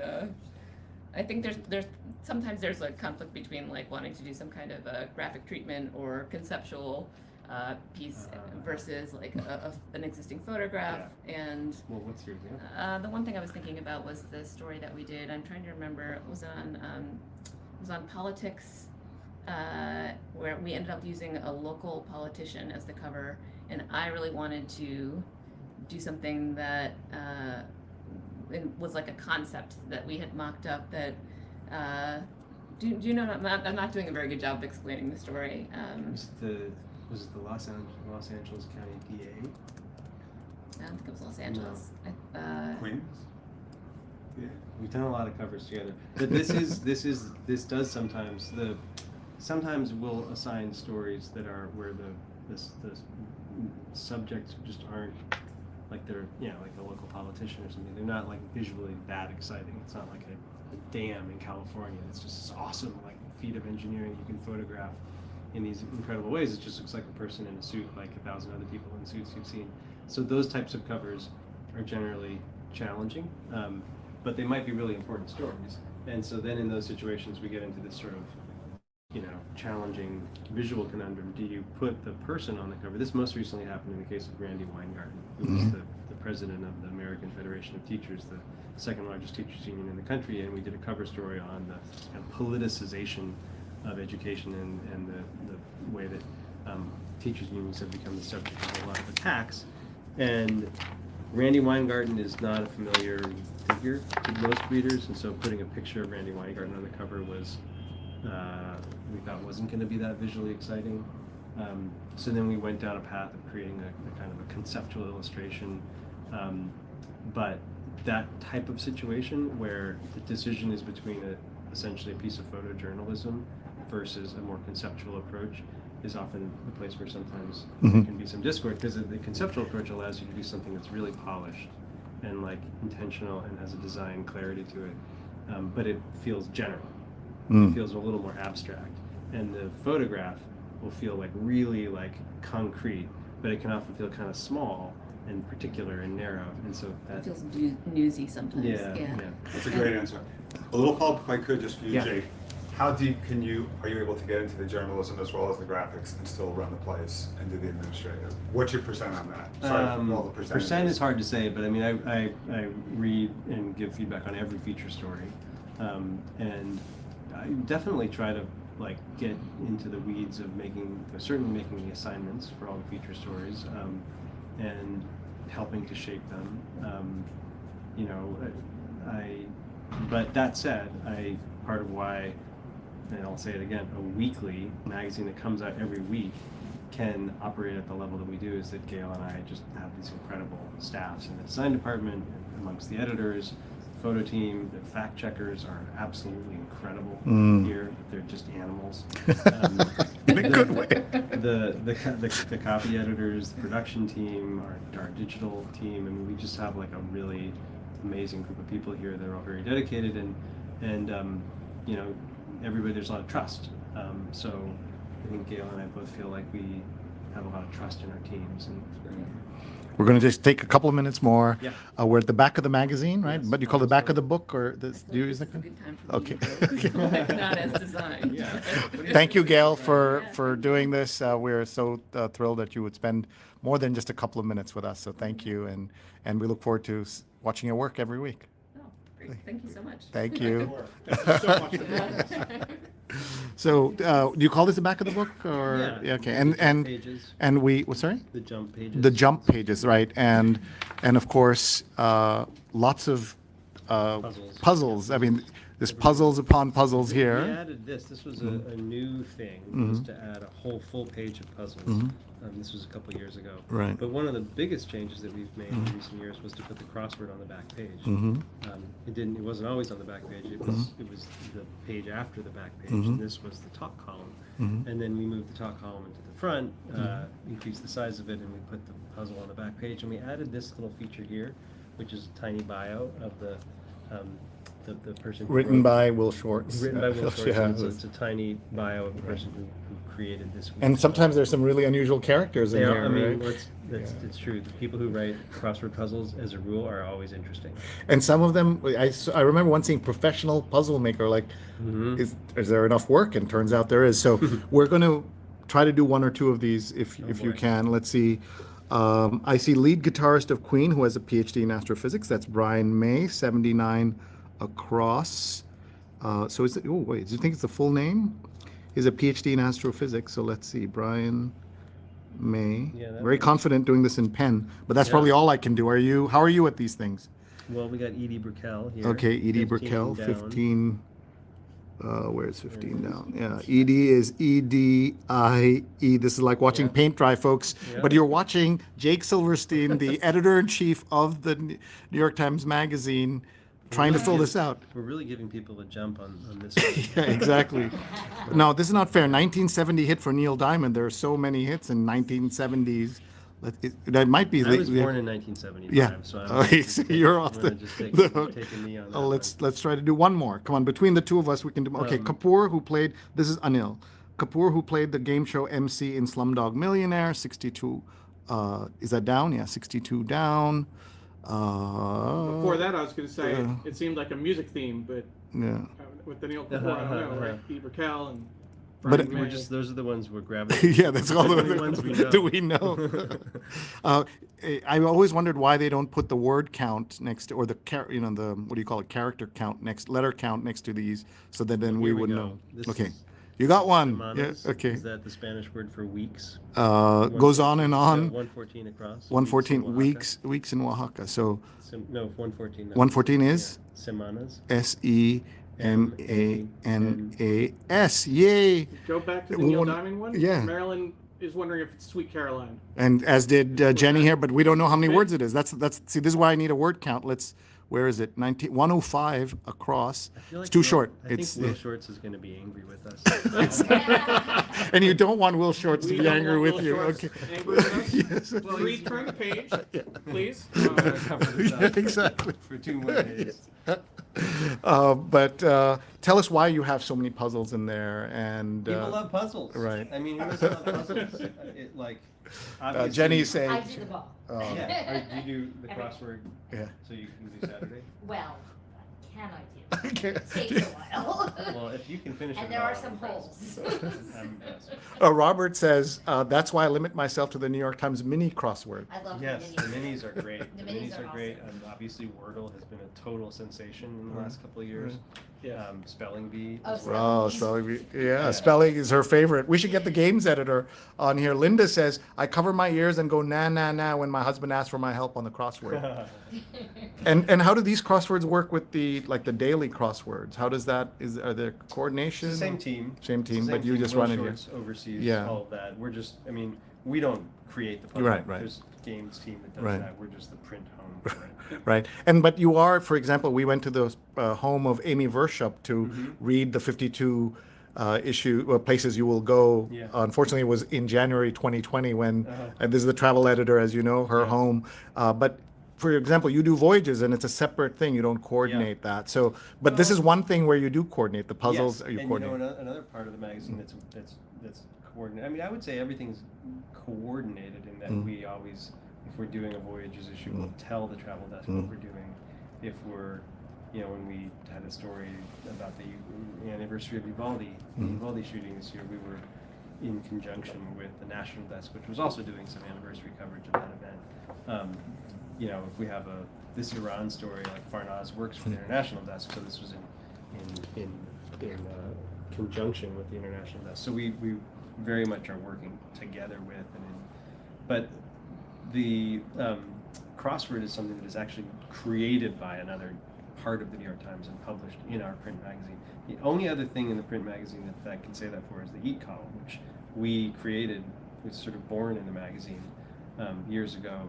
But at a certain point, it just started to seem sort of silly that there was this team of incredible expert cooking professionals running the cooking app, which is amazing. Yeah. It's become a huge part of our business and our readership, and also the cooking and food coverage in the paper. They know more about cooking than we do. I mean, there's a lot of people who love to cook up here, but it's not. We don't principally focus on that. So we essentially gradually turned that Eat column over to the cooking team. So now it's run by the cooking team. The recipes are vetted by them, the column is edited by them, and we are essentially the print home for it. Oh, and the last thing here seems to be International Olive Day or something here. Olives at your table.eu. So European Olive Union or whatever is promoting this. So olives from Spain, so not just all of Europe, and you need all the ads, right? That's part of makes this work. Wow. Jake, I don't know what to say. I think we have a couple of final questions, and we want to make sure Jenny responds to watching her friend read the magazine like this, which he hasn't done, I presume, before. You haven't seen him do this. No, this is the first. Okay, so he's got a question, and then we'll come to you, Jenny. The one point I wanted to make and then a question. Yeah. So first I want to give a shout out to New York Times for Kids, which came from the New York Times Magazine. That's right. We're big fans of the New York Times for Kids on the read along. We had Amber Williams on the show last year, and through special arrangement, we worked very closely with Tom Jolly and Wayne Camadoy, and Amber has signed off on this. Hopefully she forwarded you the memo. But every time we do a show on the last Sunday, we have permission to put the PDF on our website for like 24 hours. We put it up on Saturday. We take it down at noon, so it's a special feature that people can download. We love the New York Times for Kids. Thank you for that. I love it. He has a young kid at home I have a who 10-year-old. loves it. Yeah. The question I wanted to ask you, when you were talking about how the New York Times Magazine coordinates with other departments, on the editorial side, it's somewhat of a silo. You have your own thing going here. Right. But what about the business side in terms of advertising and all that? Does the advertising come from a larger kind of advertising team, or is there a separate Yes. magazine? So we no longer have like section specific ad sales teams. In the past there would be like a dedicated team just for the magazine. Now there's category teams. So certain advertising categories are run by different folks, and they might, for whatever reason, want to guide a particular client to pages of the magazine. They may want to guide a particular client to a newspaper, full page ad in a newspaper. They might want to guide a client to some advertising for the daily, some audio advertising. There's just so many different like platforms on which you can advertise. Newsletters, obviously the homepage. The audio app, that was just launched. There's so much. So the people who are selling ads are kind of working with clients and then finding the best place to place those ads throughout the. Okay, so let's go to Jenny. This is Jenny Lazarus, and by the way, Linda Lauren says this has been such a treat for a Wednesday afternoon. Thank you. Great. So that's nice great. Well, a couple things. One, just to thank Jake for being so incredibly generous. Generous with his time, for indulging me when I cornered him, and for such an incredible insider look at how the magazine comes together on so many levels. So many interesting pieces. I come from the magazine world. I spent a long time in the magazine world on the digital side. Right. And a lot of this is familiar, but some of the things are very unique to what you do here at the New York Times Magazine. It's really amazing. I've been an avid reader for years, and it's so nice to know kind of a lot of the behind the scenes stuff, and to hear it from you, because you have so many wonderful things to offer. So thank you, Jake. Thank you for sharing your time with us. Thank you for inviting us here. Thank you guys for doing what you do. I hope that we can continue chatting in the future. Yeah, and folks, we do this every Sunday at 8:30 a.m. Eastern, and Jake talked his way out of having us come to his home at 8:30 in the morning. What is it like at 8:30 on Sundays at the Silverstein home? Well, both my children were definitely asleep. Yes. Hopefully I'm just getting up myself, so that's partly why I prefer to do this on a Wednesday afternoon. Right. Well, Yes, that was the first yes. thing I said to Stu. I'm not sure we'll be able to get him at 8 o'clock on Sunday morning. Yeah, exactly. There you go. There you go. And so we're just very grateful for your time, your energy, and just your welcomingness. I did want to not leave without showing everyone the 1619 project, the buttons from the project. It's really important to understand that these, the role you played in a national and international conversation that has become in some ways political and has changed the course of the understanding at the very highest levels and the very lowest levels of discourse. So I can't let you go without talking a little bit about the 1619 project. Definitely, in terms of its impact in the world, the biggest thing that we've done at the magazine since I've been here, and I think arguably one of the biggest things the New York Times Magazine has ever done, period. It was the brainchild of Nicole Hannah-Jones, who's a staff writer here at the magazine. She came to work for us from ProPublica in like 2015. She was mostly at that point reporting on education, segregation in the world of public education, and racial equality and other issues relating to education. And then in 2019, she came to an ideas meeting, and she said, I have an idea. This year will be the 400th anniversary in August of the first enslaved Africans to be brought to the British North American colonies that would become the United States, and we should do a special project of some kind to mark this occasion. And part of the thing that we were thinking of initially was that the year 1619 was not a date that I think most Americans knew the significance of. I think there are some Black Americans who knew it very well, but I think most Americans just, not a date that meant something yet to people. And we wanted to mark it. We wanted to mark the date in a way that would create that kind of significance. So, but Nicole also had this much more complex and really sophisticated and I think rather brilliant vision for what the 1619 project would be, which is not just a commemorative project marking a date, but a project that would show people how the legacy of slavery remains with us in a lot of institutions of American life today, and not just the legacy of slavery, but also the contributions of Black Americans to American democracy, to American culture, to American politics. And so over the next 6 months, we put that issue, what became an issue of the magazine, a special section of the paper, and a multi-episode podcast series together in this late summer, early fall of 2019. Caused a total sensation. It was like nothing we'd ever done before. People were like, the various places where you can buy the New York Times on the weekends were selling out of the Sunday paper everywhere. We've never done this before or since. Because of that, we made copies available, individual copies. You asked about this earlier. We made individual copies for sale at the New York Times store. We sold out of 60,000 copies in like a week, or maybe even less.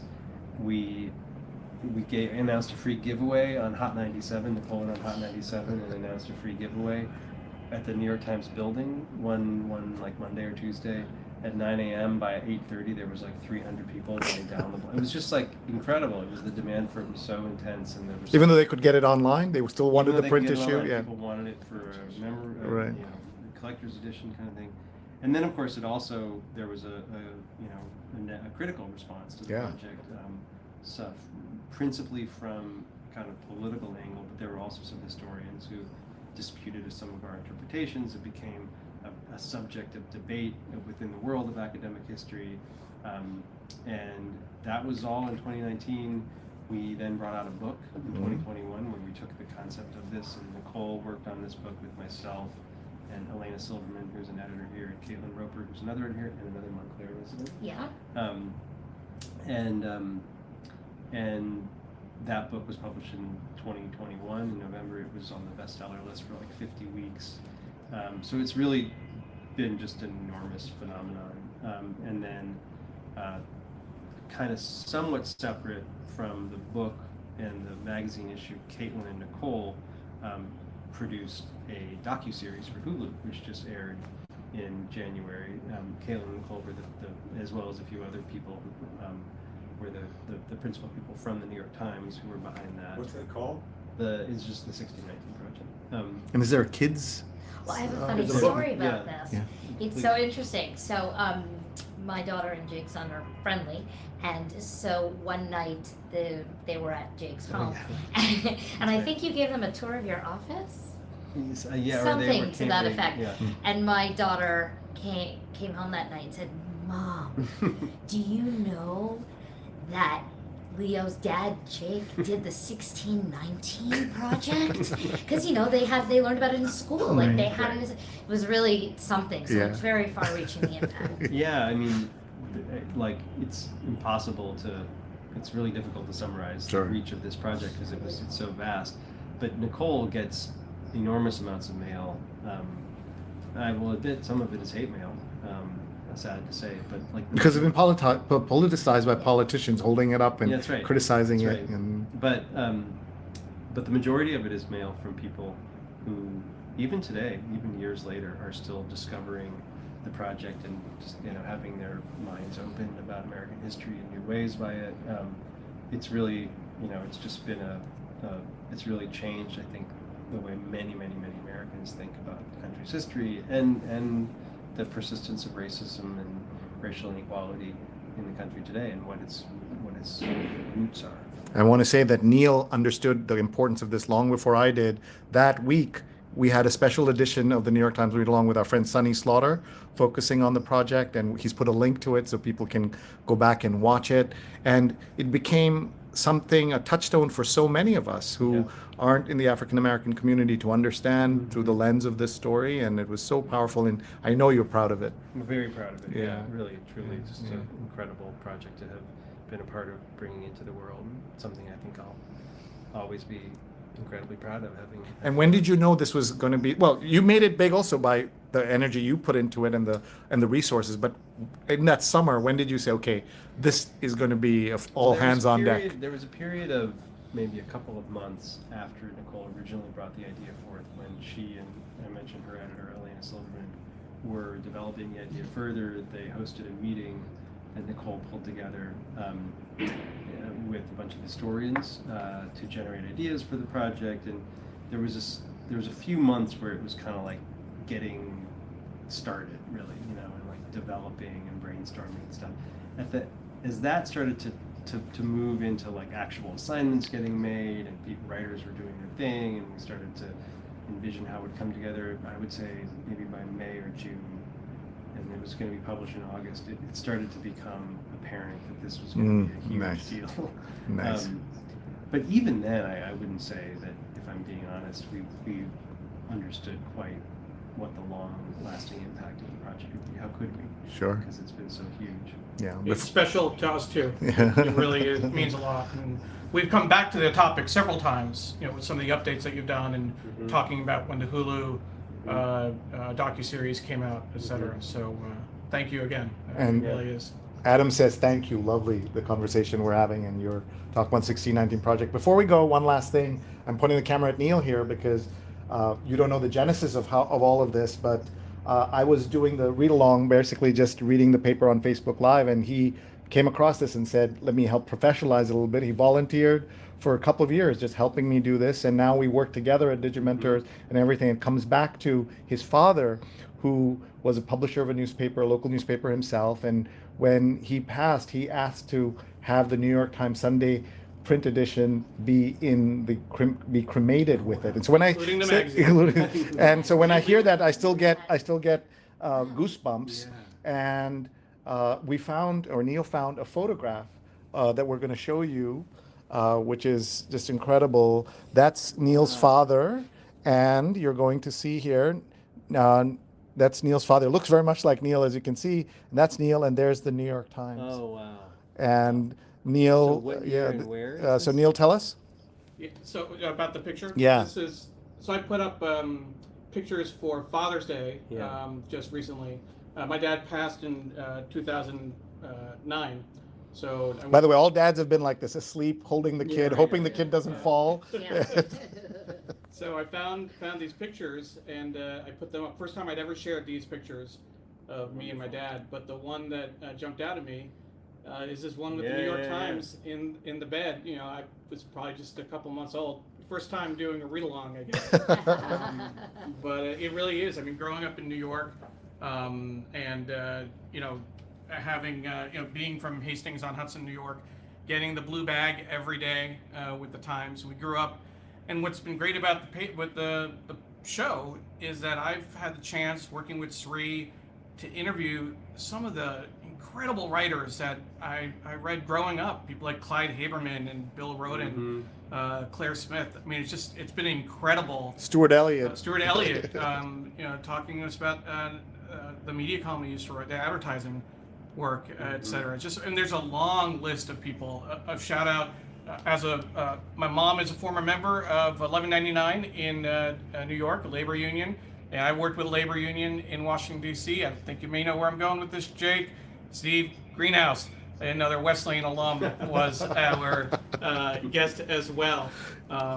Very proud. And Carla Baranakis has worked with us, who's a longtime national copy chief of the New York Times, and she was with us and worked with. And Just recent editor-in-chief of Montclair The local, yeah. And we also want to do a shout out to local journalism. And this is not just about the New York Times. Neil and I have done newspapers in Dubai and Washington and Toronto and Chicago. This is about celebrating print and journalism and all of that. And the fact that you would give us this moment, many moments together, we're so grateful. Really, the attention that you guys bring to the work that we do and the work that other people at the New York Times does is like such a gift. Really, truly is. Thank you. I mean, it's like we appreciate it. We really do, and so it's my pleasure to spend some time talking. Thank you very much. And let me just tell everybody who's here. That's Jenny Lazarus from DigiMentors, and there's my TV. I had a TV career of sorts, and that was because this guy put me on Channel 2, Channel 4, Channel 7. I made more money doing 6 minutes of TV than I did working as a full-time professor. This was in a different era of television, Dan. You would say that. And I learned how to do what I do here because of Dan. And that's Neil Parekh, our executive editor, who does such a great job. Thank you very much, Neil. Follow him. He's at Neil Parekh, and I'm at Sri. And thank you very much, everybody. We're saying goodbye here from the headquarters of the New York Times and the New York Times Magazine. Thank you. Bye-bye. Bye. Bye-bye. Bye.